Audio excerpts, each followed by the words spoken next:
Hi friends, இன்றைக்கி chicken biryani தான் பண்ணியிருந்தேன். வாங்க எப்படி செய்யுதுன்னு காட்டுறேன். அதுக்கு ஒரு குக்கரில் 200 கிராம் சன்ஃப்ளவர் ஆயில் சேர்த்துக்கலாம். இது கூடவே ஒரு 3 டீஸ்பூன் நெய் சேர்த்துக்கலாம். இன்றைக்கி பார்த்திங்கன்னா சண்டே பிரியாணி. சண்டே எப்போதுமே நானும் எங்கள் ஹஸ்பண்டும் சேர்ந்து தான் சமையல் செய்வோம். இந்த வீடியோவில் அப்படி தான் செஞ்சுருக்கோம்.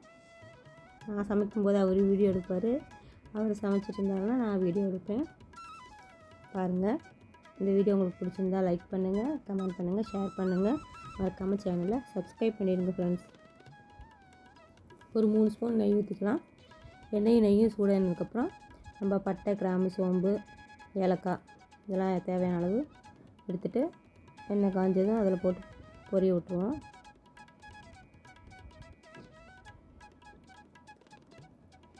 எல்லாம் பொரிஞ்சிருச்சு. இது கூடவே ஒரு 4 பெரிய வெங்காயம் கட் பண்ணி வச்சுருக்கேன். ஒரு 3 பச்சை மிளகாய், கருவேப்பிலை இதெல்லாம் சேர்த்து நல்லா கோல்டன் கலர் வர வரைக்கும் நல்லா பொன்னிறமாக வறுத்து எடுத்துக்கலாம்.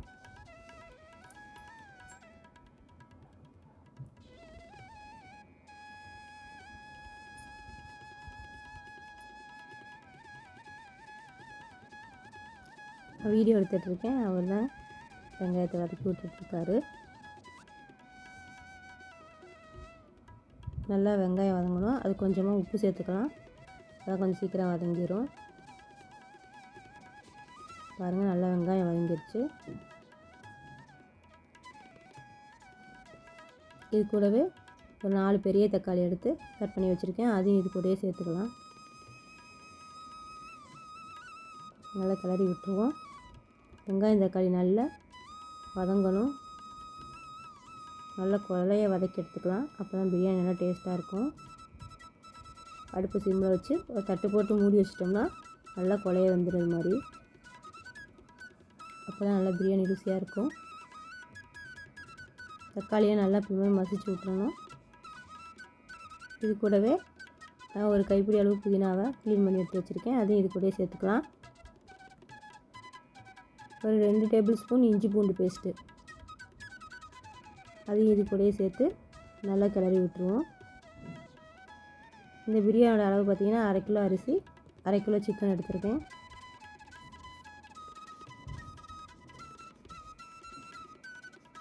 எல்லாத்தையும் நல்லா வதக்கி விட்டுடலாம்.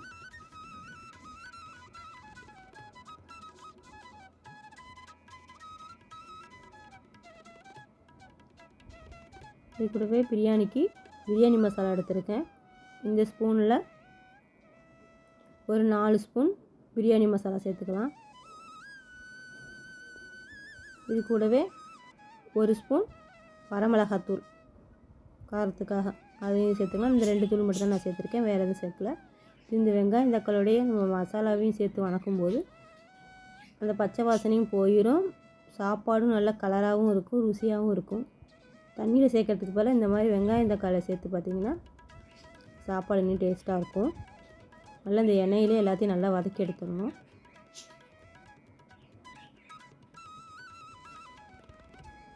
நல்லா சுருளில் வர வரைக்கும் நல்லா சுருண்டு வரணும், நல்லா வதக்கி எடுத்துக்கலாம். இது கூடவே நான் ஒரு பாக்கெட் தயிர் சேர்த்துருக்கேன் பிரியாணி ருசிக்காக. 150 ml அதையும் சேர்த்து நல்லா வதக்கி விட்டுருவோம்.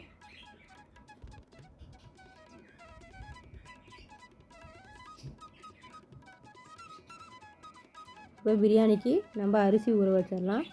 பிரியாணி செய்யறதா இருந்தால் எப்போயும் சீரக சம்பா அரிசியில் தான் செய்யணும், அப்போ தான் பிரியாணி நல்லா ருசியாக இருக்கும். நான் வந்து இன்றைக்கி 1/2 கிலோ சீரக சம்பா அரிசி எடுத்திருக்கேன். நல்லா ஒரு கழனி பிடிச்சிட்டு தண்ணி ஊற்றி ஊற வச்சுக்கலாம். 2வது கழனி தண்ணியே நம்ம பிரியாணிக்கு ஊற்றிக்கலாம். அந்த தண்ணியை ஊற்றும்போது இன்னும் பிரியாணி நல்லா டேஸ்ட்டாக இருக்கும். பிரியாணிக்கு நான் 1/2 கிலோ கறி எடுத்திருக்கேன்.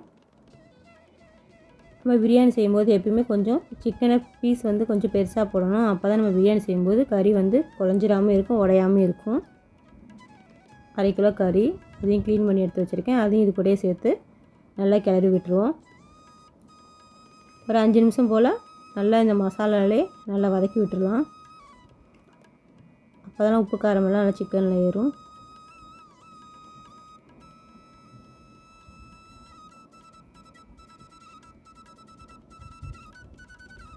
5 5 கிளாஸ் அரிசி, அரை கிலோனா 5 கிளாஸ் வருது. அதில் 5 டம்ளர் அரிசிக்கு 7.5 கிளாஸ் தண்ணி சேர்த்துருக்கேன். 1க்கு 1.5 தான் சேர்க்கணும் பிரியாணிக்கு, இல்லைன்னா குழஞ்சிரும். சீரக சம்பா அரிசிக்கு எப்பயுமே 1க்கு 1.5 தான் சேர்க்கணும். நான் 7 டம்ளர் தண்ணி சேர்த்துருக்கேன். இதோட ஒரு எலுமிச்சை பழத்தையும் கொட்டையெல்லாம் எடுத்துகிட்டு இந்த மாதிரி புழிஞ்சு விட்டுறலாம். கொட்டை எதுவும் விழுந்ததுன்னா இந்த மாதிரி வடிகட்டி புழிஞ்சு விட்றோம். தண்ணியிலே லெமனை சேர்க்கும்போது தான் சாப்பாடும் நல்லா உடையாமல் அப்படியே இருக்கும். அரிசி தண்ணி கொதிஞ்சிருச்சு. இப்போ நம்ம அரிசியை சேர்த்துக்கலாம்.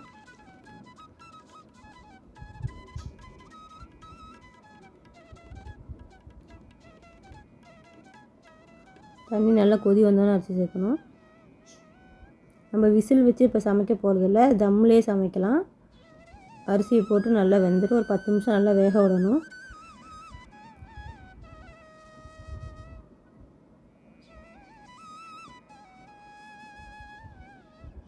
இப்போ ஒரு கைப்பிடி அளவு கொத்தமல்லி க்ளீன் பண்ணி எடுத்து வச்சுருக்கேன், அதையும் இது கூட சேர்த்துக்கலாம்.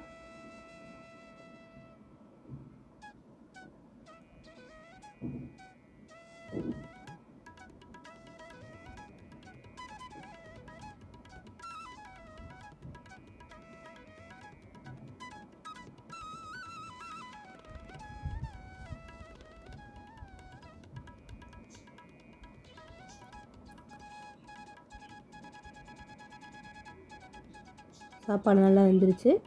இப்போ 10 நிமிஷம் ஆயிடுச்சு. இதுக்கப்புறம் நம்ம என்ன செய்யணும், தண்ணி கொஞ்சமாக தப்புனா மாதிரி இருக்கிற மாதிரி இந்த சமயத்தில் நம்ம என்ன செஞ்சிடணும், அடுப்பை நல்லா சிம்மில் வச்சிடணும்.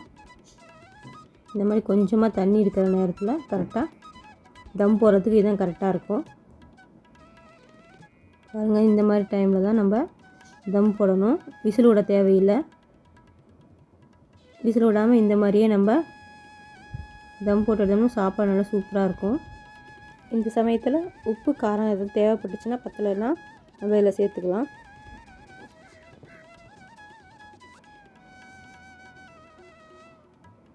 இந்த சமயத்தில் ஒரு 2 ஸ்பூன் நெய் சேர்த்துக்கலாம். நல்லா சாப்பாடு நல்லா ருசியாகவும் வாசமாகவும் இருக்கும். நெய்யை சேர்த்துட்டு நம்ம குக்கர் மூடியை போட்டு மூடி வச்சிடலாம். விசில் வரணும்னு கிடையாது. மூடி விசில் போட்டுட்டு கரெக்டாக அடுப்பு நல்லா சிம்மில் வச்சிடணும். கரெக்டாக ஒரு 1/4 மணி நேரம் நல்லா சிம்மில் வச்சுட்டு ஒரு 1/4 மணி நேரம் அப்படியே விட்டோம்னா விசில் வராது. அதுவே போதும். தம்லேயே சூப்பராக வந்துடும் சாப்பாடு. பாருங்கள், இப்போ குக்கர் ஓப்பன் பண்ணுறேன் எப்படி இருக்குன்னு பாருங்கள். அப்படியே சாப்பாடு பார்த்திங்கன்னா நல்லா உதிரி உதிரியாக இருக்கும்.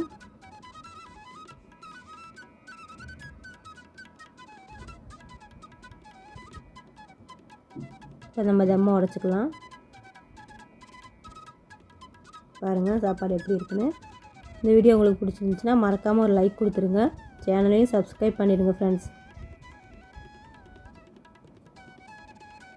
பாருங்கள், தம்மை உடச்சி எடுத்தாச்சு. சாப்பாடு நல்லா ருசியாகவும் டேஸ்ட்டாகவும் இருக்கும். ட்ரை பண்ணி பாருங்கள்.